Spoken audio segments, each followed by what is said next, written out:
భారతీయ జనతా పార్టీకి Delhi court, high court అయితే shock ఇచ్చింది. ఏదైతే మొన్ననే అంటే భారతీయ జనతా పార్టీకి అనకూడదేమో, కేంద్ర ప్రభుత్వం అనాలా లేకపోతే రాష్ట్ర ప్రభుత్వం అనాలి, ఢిల్లీ రాష్ట్ర ప్రభుత్వం. ఏదైతే ఢిల్లీలోని జిమ్ఖానా క్లబ్, పోలో గ్రౌండ్స్ ఈ రెండింటిని స్వాధీనం చేసుకోవడానికి ఇచ్చిన నోటీసుల్ని తీవ్రంగా తప్పుపట్టింది. నేను ఆ రోజునే చెప్పా, దీని వెనకాల చాలా పెద్దవాళ్ళు ఉంటారు, విదేశీ శక్తులు ఉంటాయి. ఈవెన్ మన దేశంలో ఉన్నటువంటి ఎలైట్ సెక్షన్స్ అని చెప్పబడేవాళ్ళు, సుప్రీంకోర్టుల్లో లాయర్లు, హైకోర్టుల్లో లాయర్లు, బడా బడా వ్యక్తులు ఇందులో సభ్యులుగా ఉంటారు.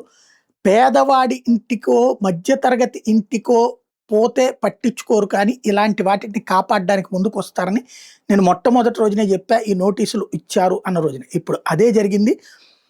ఢిల్లీ ఆల్రెడీ చోకింగ్ అయిపోయింది పొల్యూషన్తో.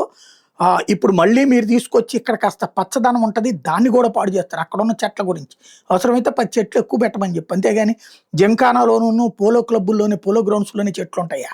కాకపోతే అట్లాంటి పరిస్థితి అనమాట. టోటల్గా ఢిల్లీ పోలీసు గతంలోనే అక్కడి నుంచి అంటే ఈ క్లబ్లో నుంచి డ్రోన్స్ లోక్ కళ్యాణ్ మార్గ్ అంటే ప్రధానమంత్రి కార్యాలయాన్ని విజువలైజ్ చేస్తున్నారని అప్పట్లోనే కేసు నమోదు చేశారు ఆగస్టు 2022లో.